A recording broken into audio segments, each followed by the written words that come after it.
Commander Zara Williams stands at attention in the sterile military courtroom at Naval Base Norfolk. Her dress blues impeccable despite the chaos brewing around her.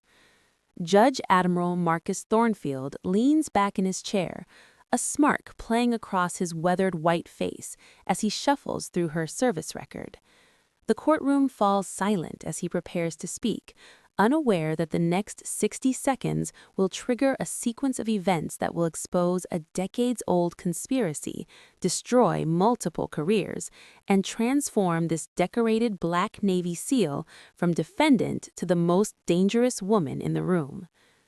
Admiral Thornfield clears his throat with deliberate authority, his pale blue eyes scanning the courtroom before settling on Zara with unmistakable disdain. The morning light streaming through the tall windows catches the silver eagles on his uniform as he adjusts his wire-rimmed glasses, preparing to deliver what he clearly believes will be a crushing blow to her military career. "Commander Williams," he begins, his voice dripping with condescension that makes several Black service members in the gallery shift uncomfortably in their seats. "I must say, your presence here today raises some fascinating questions about our military's current standards." His words hang in the air like smoke from a discharged weapon, each syllable calculated to inflict maximum psychological damage while maintaining the veneer of judicial propriety that his position demands. Zara remains motionless, her dark eyes fixed straight ahead. Years of special operations training keeping her expression neutral, even as Thornfield's obvious bias fills the room like toxic gas. She has faced down terrorists in Syrian caves and insurgents in Afghan mountains, but this sterile courtroom with its polished wood panels and American flag feels more dangerous than any battlefield she has ever encountered. The charges against her involve allegedly compromising a classified submarine interdiction mission off the coast of Somalia, but every instinct she has developed during 15 years of military service tells her this is an elaborate setup designed to destroy her career and silence her forever. "Tell me, Commander," Thornfield continues, leaning forward with the predatory grin of a man who believes he holds all the cards. "How exactly does a single mother find the time and focus necessary for the demanding requirements of SEAL operations?" The question strikes the courtroom like a lightning bolt, causing her defense attorney to half rise from his seat before thinking better of challenging the judge's obvious impropriety. Lieutenant Colonel Marcus Thompson, a distinguished Black military lawyer with 20 years of courtroom experience, recognizes the racial and gender bias underlying Thornfield's inquiry, but he also understands that premature objections could backfire spectacularly in this particular judicial environment. The gallery behind Zara buzzes with barely suppressed outrage as Thornfield's implications become crystal clear to everyone present. Several female officers exchange meaningful glances while their male counterparts struggle to maintain their military bearing in the face of such blatant discrimination. "I mean, we all understand that diversity initiatives have their place in modern military policy," Thornfield adds with mock thoughtfulness, his voice carrying the tone of someone explaining simple concepts to a slow child. "But surely there must be limits when national security is at stake." Zara's jaw tightens imperceptibly as Thornfield continues his character assassination disguised as judicial inquiry. "Your file indicates numerous deployments over the past decade, Commander Williams. One has to wonder about the welfare of your daughter during these extended absences. Maya, isn't it? 8 years old." The mention of her child's name sends a chill down Zara's spine that has nothing to do with the courtroom's aggressive air conditioning. How does he know Maya's name when that information should be classified under operational security protocols? "Perhaps you could explain to this court how maternal responsibilities align with the life or death decisions required in special operations."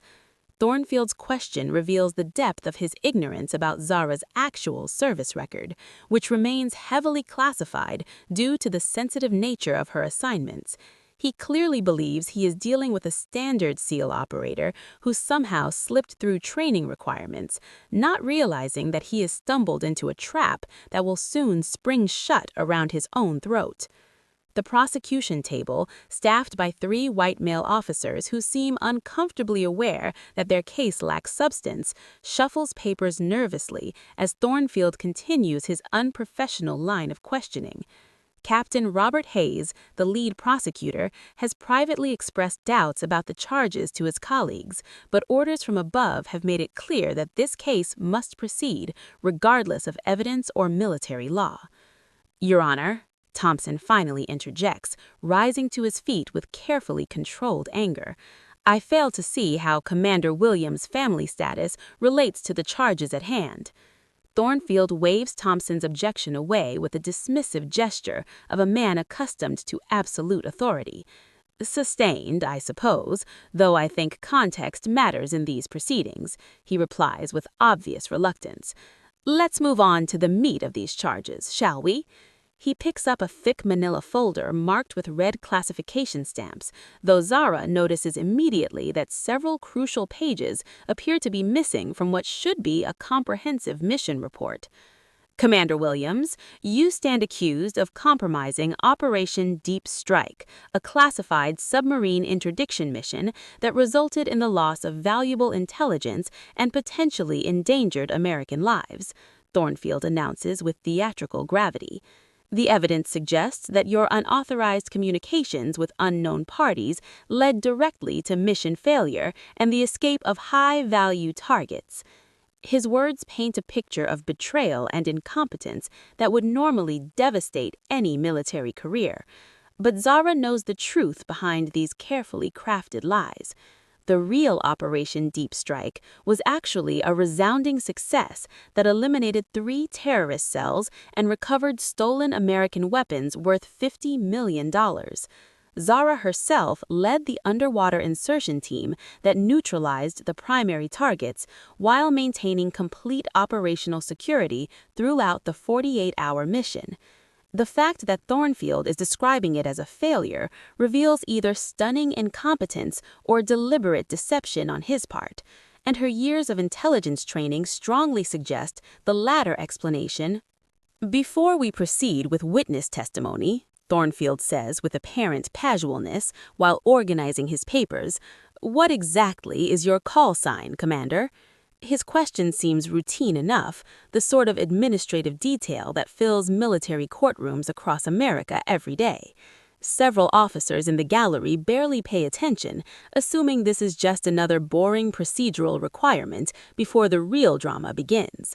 Zara hesitates for just a moment, her mind racing through the implications of revealing her true identity in this hostile environment. Her call sign is not just a nickname or administrative designation, but rather the key to her entire covert career, an identity so classified that fewer than 20 people in the entire American military know the truth behind it. "Your Honor," Thompson interrupts, sensing dangerous waters ahead, "my client's operational details may be classified above your clearance level." "Nonsense!" Thornfield snaps back with obvious irritation. "This is my courtroom, and I have every right to establish the defendant's background. Now, Commander Williams, your call sign, please." His insistence reveals a man so confident in his position that he cannot imagine any scenario where this simple question might backfire against him. Zara looks directly into Thornfield's eyes, seeing the smug satisfaction of a predator about to devour his prey, completely unaware that he has just made the biggest mistake of his distinguished career. The next words out of her mouth will transform this kangaroo court into the epicenter of the largest military scandal in decades. But for now, Thornfield continues shuffling his papers with the satisfied expression of a man who believes he holds all the cards in a rigged game.